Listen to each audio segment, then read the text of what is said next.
And my wife and I, Rhea, we could undo the SAXX van side door and like set up a little booth in like a minute. And then the police or the like bylaw would be coming and we'd see them coming and then we'd like shut up the van and then they'd pass and then we'd open up the van again. It's crazy.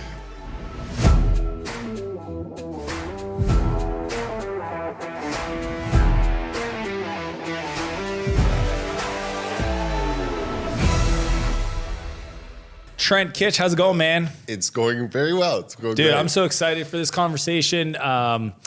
Trent, you have such a cool entrepreneurial journey from, founding SAXX, which we've got here. If you guys are not familiar with this, SAXX Underwear, I'm a customer way before we've ever known each other. Then we've got Dojo, which is an awesome story in the cannabis space. We've got Kitsch Wines that bears your name, which is one of the most beautiful wineries around. Actually, I got a special present. I should have even said that. Anyways, for another day. Yeah.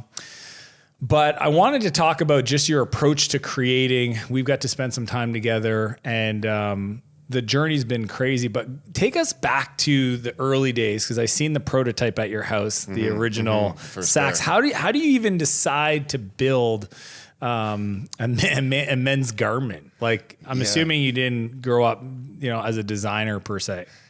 No, I had no prior fashion experience. But the inspirational moment is the story of entrepreneurship, problem recognition, and I just was uncomfortable on a boat and was thinking, how could I, be more comfortable?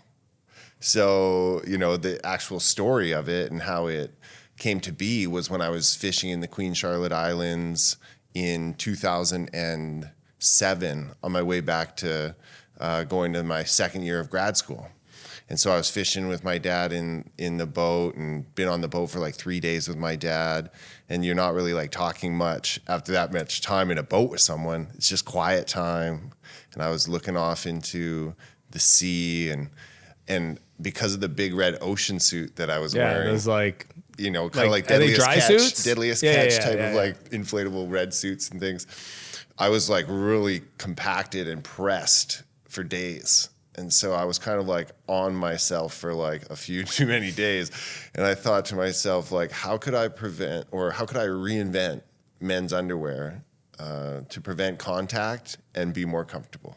That was the question I asked in my brain, just to myself as I was staring off into, as I say, like towards China and just, quietly.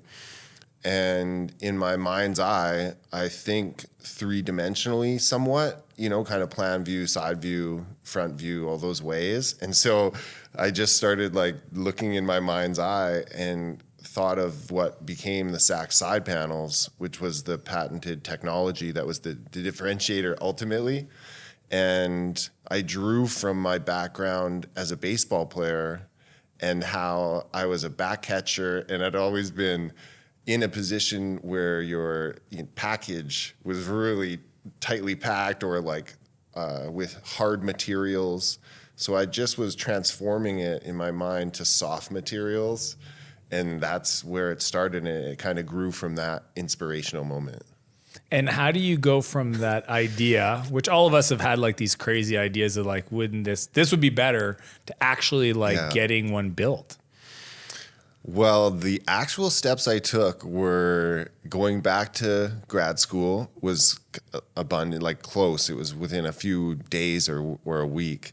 And so I literally started drawing the SAXX side panels on the fishing trip, just in the cabin and in a journal or on a piece of paper, just, like Queen Charlotte Lodge letterhead. Yeah. And then I went back to grad school at University of Western Ontario, and I had to present the idea essentially for two channels. You could do the New Venture Project or Ivy Client Field Project, which was like a consulting project. Mm-hmm. But to get into the new venture project, you had to pitch essentially your idea. So I pitched my idea without much, obviously, just a framework of this dream. And the school, a few of the professors, not all, took almost offense to it. Like they thought I was taking the like piss on the school a bit, and what a terrible idea, and underwear and like lots of things that just didn't seem right. And then a few professors really backed me, and they were like, no, that sounds interesting. Like, good idea, maybe. Sounds weird. It sounds like different. But, you know, if you believe in it, like, let's let you go to this next stage. So I had to write a business plan as part of my Ivy field work. But then at the same time, I really believed in it personally. So I had a tuition receipt from Ivy for around $20,000. And I took that to the Royal Bank and said I needed money for tuition. And student loans are really easy to get if you're a student. Yeah. And you've got this document that even proves it. So I got $20,000 in like half an hour or whatever it was, so easy. And then instead of putting that into my tuition, actually, I delayed that payment and took it to Toronto basically and started developing with a pattern maker and fabric suppliers and a garment manufacturer. And that's where I spent the first $20,000. Is I that can tell the you how I prototype spent that it too. Is that the prototype I saw at your house? Yeah, yeah. Wow. So I spent the first $1,500 on the patterns. So I knew you needed to have patterns in making T-shirts or hats or whatever. That's about as much as I knew. And so I paid a really talented girl, Cara Megan, a fashion designer who had already designed a men's underwear just by chance. And I found her by going to the fashion college, Fanshawe College, which was in London, Ontario, and went to their head of their fashion design school. And I was like, hey, I've got this idea about SAXX and keeping, you know, like your like balls off your legs and just more comfortable underwear. And she's like, just by chance, this girl did a program or a project on underwear last year. And now she lives in Toronto and she's really talented. And so I was like, awesome. I've got to convince that girl to think it's interesting. So I gave her the proposal to pay for the patterns, and that's when we started working on it. And it was a really fun, interesting, hilarious, iterative process that in 4 months went from idea to my first 200 pairs. So that's like 4 months. And so like, how do you sell those first pairs? I sold them out of the cafeteria at the University of Western Ontario. Like, okay, so I'm in the cafeteria. I'm a student. Does Trent come up to me? No, do you stop me as I walk by? I got my little table set up. You got a display. Do you need permission to set this up? I think you probably would have. And you were just like, I didn't get it, but yeah. I was set up. Okay, so you had like a back thing, like a... No, it was pretty amateur. It was just the table. It was all I needed. Just a table. Just a table, and I had some kind of packaging. Neatly folded them into showing the brand in a bag, like a sandwich bag, basically. And I had printed off the sticky like Avery labels that you get from Staples for the first like front of the bag, back of the bag, adhesive. We're talking like a sandwich bag with a sticker. Yeah, for sure. Really nice sticker from Staples. And I printed off the first labels in my apartment in London and basically had 200 pairs. I went to the cafeteria, sold them there. And then I also went to Toronto to Queen Street West and sold them in front of Lululemon on the weekends. Okay, so no display, I'm assuming, on the sidewalk. No displays on the sidewalks. So what's the conversation look like? So I walk out of Lululemon. Yeah. Great idea for target customer, because if they're into like, you know, kind of like a technical apparel, you've got something. Yeah. What do you say? My hook was always, have you heard of SAXX? Knowing 100% that they've never heard of it. But, you know, people are kind. Canadians are kind. They'll say, oh yeah, maybe. Yeah. Or politely, like, not just diss me off. And I knew they would say, no, they haven't. And then I would be approaching either a male or a female a little differently, you know, with my message. But essentially, it's the best underwear in the world, like high pitch, like going right to the top. You went right there. Right. It's the best underwear in the world. And I still like feel that way and believe that when I came up with the invention. So that was like a bold statement to a stranger, you know? So you got to like get their attention. And then the price also used to get people's attention that it must be good, because I was asking at that time $25, $30. Now they're, you know, 35 more. So that's the premium underwear category. Yeah. So that was also a way to get people's attention. And people are usually willing to give a try to something, even if it's a little like they haven't heard it out before. there, yeah. And gifting as well. So a lot of girls buying pairs for their husbands, boyfriends. And that's how you family. pitch the women that would stop. Be like, you know, this would be a great gift for a man in your life. Totally. That's exactly the words. You nailed it. Your intuition 100%. is 100%. That's what I would do. Yeah. Yeah. So, I mean, obviously you built this incredible brand and product. I think I first heard of you guys on Dragon's Den. Yes. How did that go down? You know, like Dragon's Den, you know, for those that are the Americans listening, is kind of our version of Shark Tank. Yeah. You know, I think it was like season 2 maybe you were on, or season 2. Season 2. Yeah. How does that come to be? What was your thought process going into the Den? It was an extension of that business plan competition. So going through the Ivy business plan competition, I had to pitch to the national business plan competition. I won the Ivy one with some of my classmates, credit to them as well. Yeah. And then in the audience was a producer for Dragon's Den.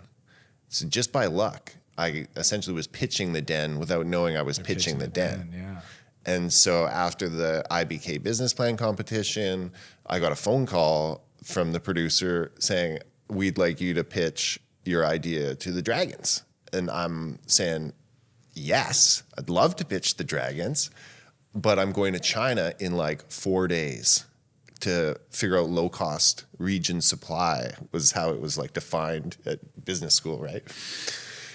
And they're saying, oh, well, we're shooting right now. Like we can do that. We'll fly you out to Toronto to pitch and then fly you back. And I was like, I'm in. I can go tonight. I'm ready to leave right now, you know? And then I was in Toronto like the next day, and then I was pitching like, you know, that afternoon. And basically getting ready for the Den, I was just really nailing down on the numbers, because I knew the Den, as vis-a-vis Shark Tank, they'll test you right away on your numbers and see where you are on your, like, you know, journey as an entrepreneur. And also, how well are you knowledgeable about the key numbers in business? So I really just was excited and, you know, anxious to get out there, but also throwing a number of evaluation out of 10% for 250,000. So post money of 2.5 million with about 400 pairs under my belt. Whoa. So sales, that was but not high valuation. Yeah. It's a big multiple.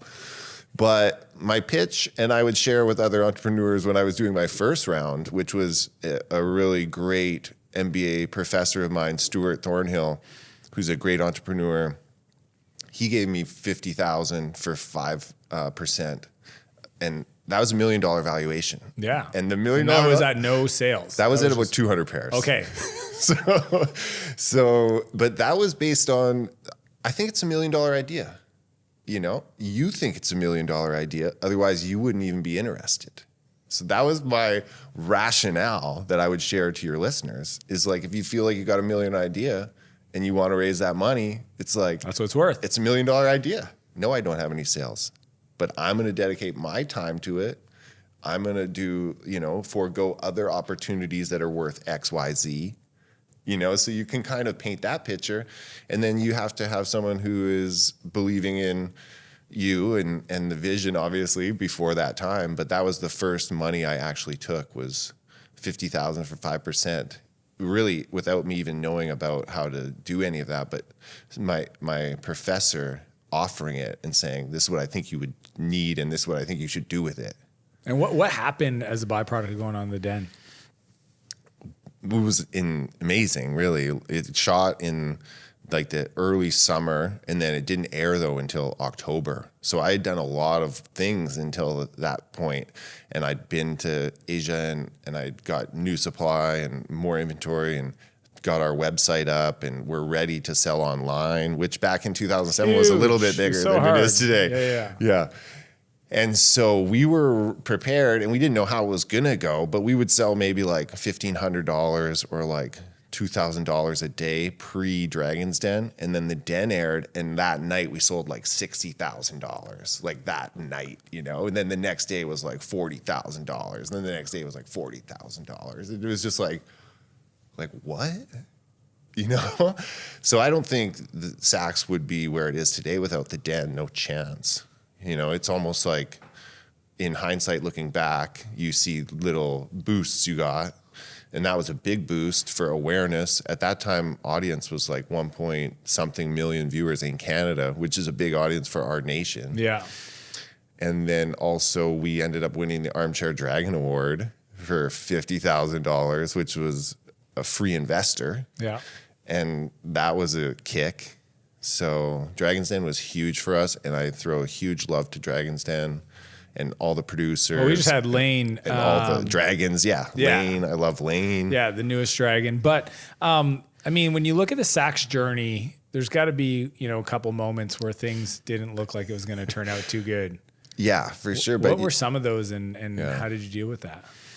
I was very flexible and nimble at that time, meaning it was like myself and then it became myself and Rhea, my wife now, but we were kind of young and single, or young and just wild and free, and there wasn't a lot of expenses. So like the first year of SAXX, we had like 26,000 in revenue maybe. So I wasn't making any money. So we were basically living off of proceeds and just the little bit of income you made as an employee, And then the next year was, kind of like 200 and some thousand. And then the next year was like 600,000, then plus millions. And then it went on from there. So the first few years were definitely had to be huge optimist, had to continue to educate people that this thing even existed, that your brand even existed. You know what that is like, right? As a starting little concentric circle, and you're this little thing in Vancouver, and then you have to tell someone about it in Edmonton, and tell someone about it in Seattle and in Los Angeles. So I would be doing road trips in the SAXX van, all marketed up. You guys had a SAXX van. SAXX van was a big part of our marketing budget and promotional strategy. It was a big white van, which we totally vinyled up, saxxapparel.com, best underwear in the world. And just driving down I-5, I knew I was getting like 1,000 eyeballs a day, So, and we parked it, for example, on the good spots in Vancouver. I would take it to Robson, which is like the shopping street. And my wife and I, Rhea, we could undo the SAXX van side door and like set up a little booth in like a minute. And then the police or the like bylaw would be coming, and we'd see them coming, and then we'd like shut up the van, and then they'd pass, and then we'd open up the van again. It's crazy. We'd sell at like Tim Hortons parking lots. Yeah. Boxing Day is an easy sale. Yeah. At a Tim Hortons. Layup. This is early days. And then I always thought if you could get it to 200 stores and 10,000 pairs, that was a milestone. Where'd you get that from?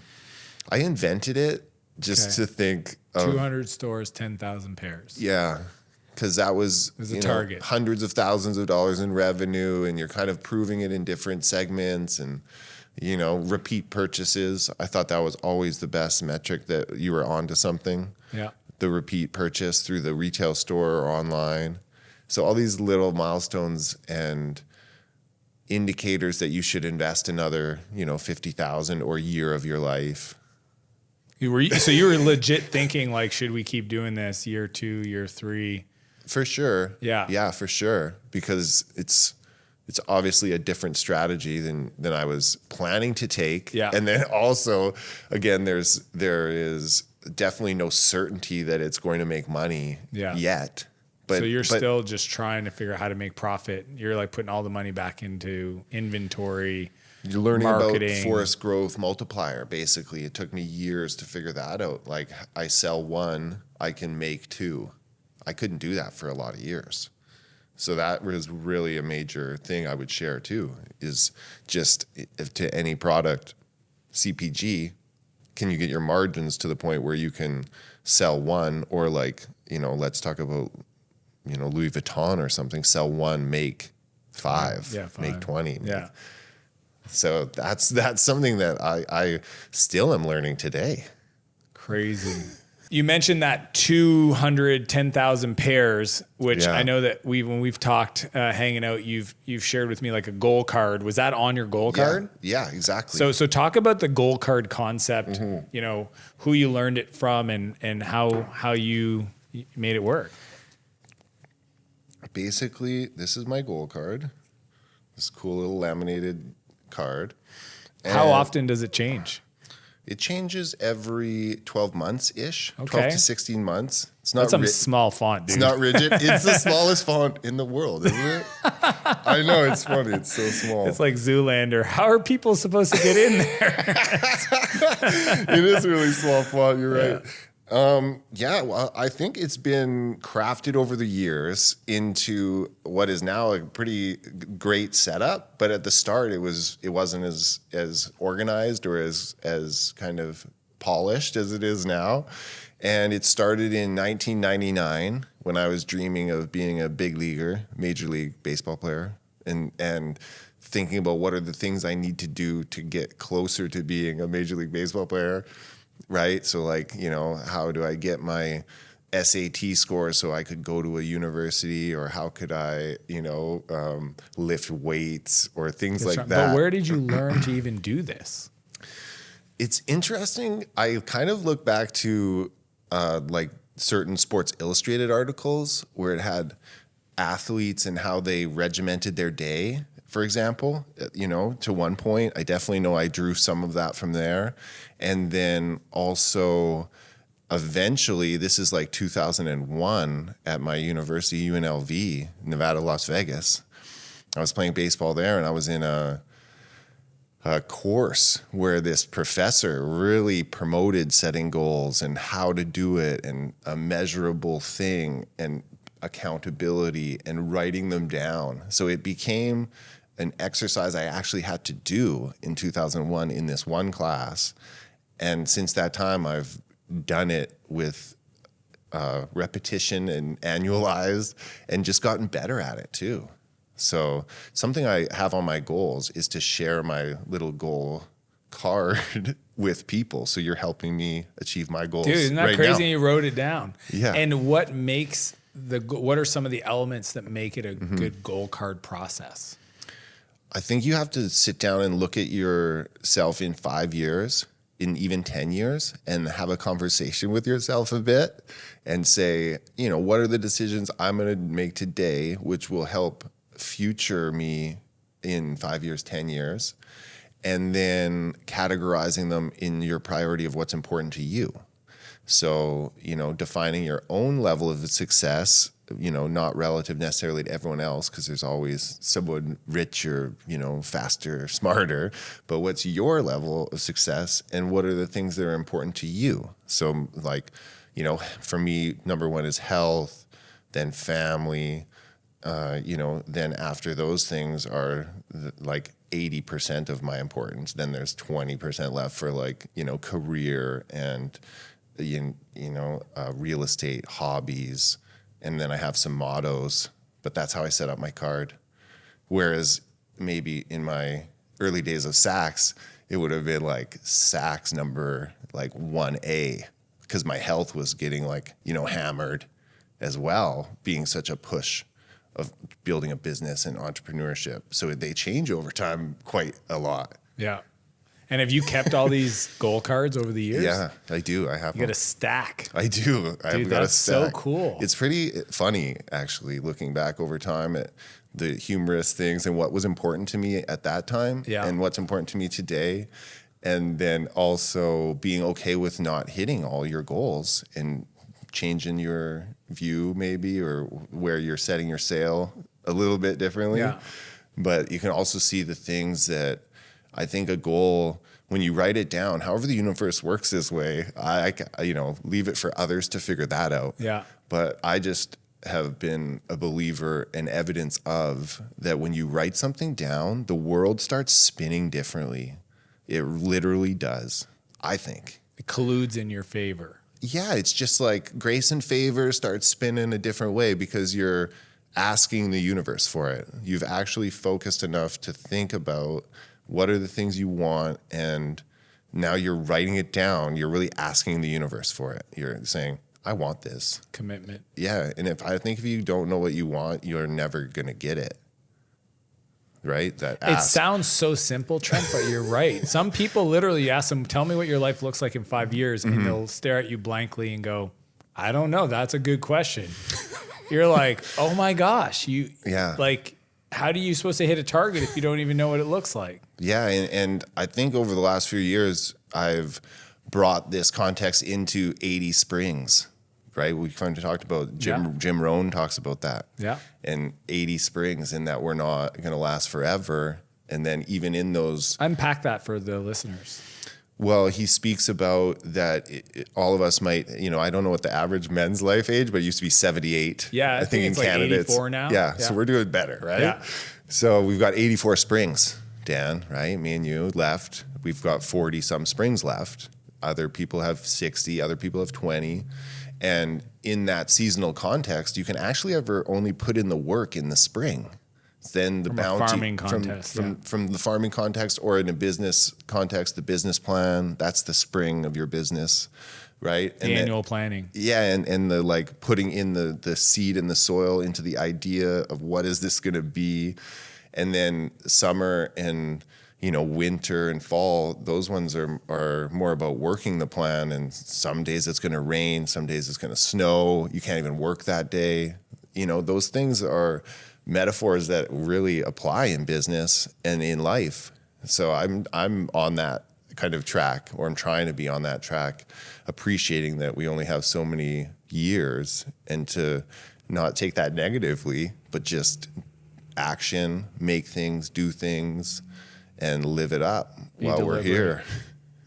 Well, clearly, I mean, when I look at even the table, and this isn't even a representation of all the different business activities that you're involved in, but you're the definition of a serial entrepreneur in my books. For the young entrepreneurs starting off, hearing your story, SAXX went on to exit to a private equity firm. And then you've got Dojo, and we've got so many different entrepreneurial stories. What did you learn what do you know about yourself that makes this just the way you're going to create in the world, right? Like, how do you decide what is an idea worth pursuing or not pursuing? Well, I would also add from the story earlier, like Rhea was a huge part of SAXX, and I had some really amazing partners with Dojo, and Rhea runs Kitsch Wines. So every entrepreneur needs to understand they can work very hard and do a lot of work, but they are going to be so blessed by having a great team. So that's something I would share as an entrepreneur, is this singular word it's actually has to have like an S or something else, entrepreneuring, or something else, because you can do a lot of great things alone, but I would present that you really can do so much more with a team. So I would disclose first that I've got this great team that has helped me, even though I've come up with some good ideas. From there, I could have never done it alone. And then additionally, I think that I look at the world as so opportunistic. There's so many opportunities at everyone's disposal. It's just about how do you see it. So you don't see lack. You see more abundance and opportunities all around us. Yes. So much opportunity. Then how do you choose? How does Trent today choose what strings to pull on? I choose it right now, going back to the values of what's important for me today and going forward. How am I reinvesting, or how am I changing my portfolio, either publicly or with private placements? The things that I'm getting behind, in the next future. So I think about things back to my values and then basically try to put my time and energy and capital behind those things. When we say and values, people. you mean things that are interesting to you. Yeah, things that are interesting to me. And then also I really think, for example, today I'm like this morning had lots of conversations about problems with climate change and what's going on with regards to, you know, the transition to zero emissions from 51 million tons a day. That's a big difference. So, you know, carbon credits, things like that are the things I'm looking into today. As an example, what did I do this morning? That was like what I was looking into today. And then problems are easy to find, but I think a lot of people get hit with the problem and they almost take the negative side of it. Like it's like, oh, negative, like, oh, problem, I'm part of the problem. But I think it's really just stepping aside from it and looking at it and saying, is there a solution, or is there a way to combine existing things into a solution, which is what I usually try to do. And is that problem big enough where a lot of people would be interested in the solution to make it largely economic? A viable business. Yeah. So that's problem recognition is like, if you just search problem, Google news, you can go page next. And where other people see everything that's wrong with the world, you see all the opportunity with the world. Yeah, I do definitely. And I think it's also try to align that problem recognition with your passions and the things you're interested in, which I've been able to do. You know, if it's fashion, people, cannabis, you know, the agriculture and farming industry. So, you know, I think those are all opportunist places, but it's really, how do you look at the problem to the solution? So I believe you had on your goals card way before you even understood business, like, I want to bring a company public. Yeah. And I think that came true with this company. Yeah. Dojo. Talk about that, because I think the through line that I've seen with so many entrepreneurs is this vision for possibility, but disconnecting the how, not like taking action, but like you said, the universe spins differently and you sometimes can't anticipate how it actually will happen. Yeah. Because so talk us about that story. So Dojo was born this day when I was like at my friend's house and we were having a hoot and just talking about cannabis. And this is like 2013. And he says, Health Canada is coming out with this thing for legal weed, legal cannabis. And I think to myself, interesting. That sounds interesting, you know, because I'm kind of interested in it from growing up in the Okanagan, and it's just part of the culture and so on.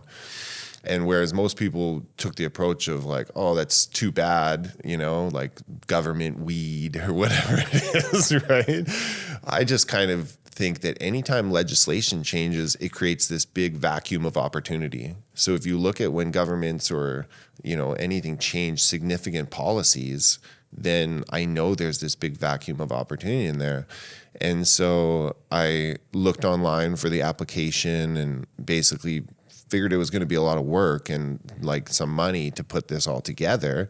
But I had just sold a portion of SAXX and it was opportunistic time that way. Another friend of mine, you know, Ryan Foreman, was working or free at that time too, and Rhea. So we decided to put our capital and time and energy towards the application, towards the federal licenses, which at that time we were, you know, like one of the very first applicants. So we had this vision of Dojo Cannabis. At that time it was called Northern Lights, a marijuana company. And eventually the world kind of was trending towards medicinal cannabis and low quality, low cost cannabis. And we brought our brand and appreciation for high quality products to the industry from a West Coast Okanagan perspective. The medical component? It was medical then, but we went kind of blue ocean over here, adult use, rec, retail. Yeah. That was our little quadrant over here. And there was like no one there. Yeah, because the laws didn't support it back then? The laws didn't allow that. So we were already trying to kind of like bend, retail. or like not go in that group. Yeah. Because that isn't us anyways. It's not authentic us. And then we did this and we put in our own capital, like a lot of our own money, millions of dollars, you know, me, myself, Ryan, and Rhea. And then we're fortunate enough that another person who sold their business, who was a friend of mine, Jeff Barber, came back and helped us from a financial perspective, put in some more capital.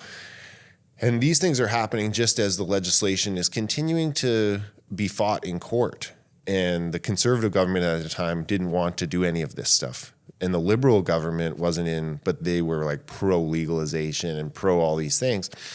And so we just timed it so perfectly that the liberal government got in. We had this really different, unique strategy. We had a facility built. We went public. We did very smart financings. We then had a currency with our shares to do further acquisitions or mergers. We met great people from Ontario, the Gertner family behind Tokyo Smoke, and so on and so forth. And they were instrumental in our success as well. And so we created this really cool Canadian brand house, which was a new term at that time. Brand house. But it became the term. Yeah. Everyone followed it after that. And we'll come back to the going public part, but what did you invest in? You invested in growing and, and a brand? And we had a coffee shop, retail, and website to sell online. We had medical patients, even though the medical... so this is when the days where you could go to a medical store, they would do an assessment. No, those were illegal dispensaries. Okay. So we were fully federally legal. So we took that approach from the start, no compromise. We were totally... you were going to be above the law. Yeah. But know that someday we're going to go wreck retail. Hopefully. Hopefully. And then we also, at this time, were in a frothy or a very upwind market for cannabis. It was legalization. It was just coming onto the kind of public awareness. So our company went public, and our stock, by the timing, got, supported, and we had a new currency to do more deals and things like that. And so over this short window from, 2016, 17 to 2018 at around 40 some cents. Still, you brought a company public, which was this crazy thing you wrote on your goals card. Yeah, it was incredible. It is still incredible. It's so cool. And I think it's something that we thought was going to happen. We looked ahead and thought the timing was going to be great. The timing turned out to be better than we thought. And we found a partner or attracted attention from other larger players. So we got a strategic investment from Afria for $10 million. Yeah. We essentially were creating enough noise, just like I did with other brands, to make your larger competitors be aware of you. Yeah. Not necessarily that they're worried about you, but they just know you're around. Oh, interesting. This person's taking a little bit of our market share, And then how do you fit? We always had designed all of our businesses into how do we fit into an exit strategy for someone else. So we had always written up with Dojo to try to build this brand and then get acquired by a Canopy. That was our dream, because Canopy was like the Nike of the space at that time. Yeah. And so ultimately that manifested again, right? We wrote it down, and long story short, that is ultimately what happened to our company. It's bananas, man. It's so cool. Yeah. Yeah, so it's not just like write it down and then the world spins and it comes up to your doorway. Yeah, it's not that. It's definitely it's not without a lot of hard work and putting a lot of chips on the table and backing yourself. So I've done that a few times to where I could have lost, everything. But what's an example of that where you put Dojo? You went all in on Dojo. Yeah, basically. Yeah. Yeah. And it could have been a full reset. Pretty much, yeah. yeah, but that's no risk, no reward. Yeah, man. and also just like pushing it forward and having, you know, now like kids and a mortgage and those things, which is different than when I was in Vancouver just with Rhea, and you know, so things change a bit. Yeah, but that's how I ended up putting in the capital for Dojo, and I believe that as a philosophy all the time. And you and I have talked about that too. That what's the return on capital on yourself, and what's the return on investment on yourself. And I don't think you can go as an entrepreneur like, you know, 40 years like I was going with SAXX or like I've gone with other businesses. But I treat it kind of like, back to my baseball experience, spring training, the season, and then when you sell the business, it's like the off season. Then you got to come up with a new idea. That's spring training. And then you develop the season, and you go to the World Series and you like sell the biz, and then you take it off. So that's what I really believe in, that cycle. Yeah, I love that. Trent, as we wrap up, one question I love asking my guests is, you know, who do you think you've had to become to be the entrepreneur sitting here today and the success you've achieved? I think I've had to become self-confident and not egotistical, but believe in yourself. I definitely think that you have to believe in yourself, or I've come to believe in myself.